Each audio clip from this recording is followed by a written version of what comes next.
ng ilang araw. Tapos ano? Babagsak siya sa lahat?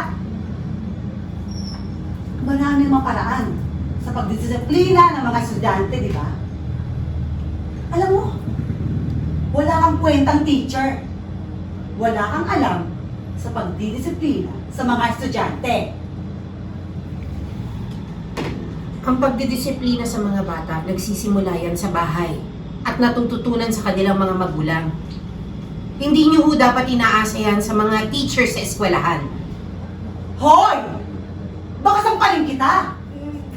Huwag mo ako magtataasan ng boses. Teacher ka lang ng anak ko. Akala mo kung sino ka? Gusto mo sampalan na lang eh.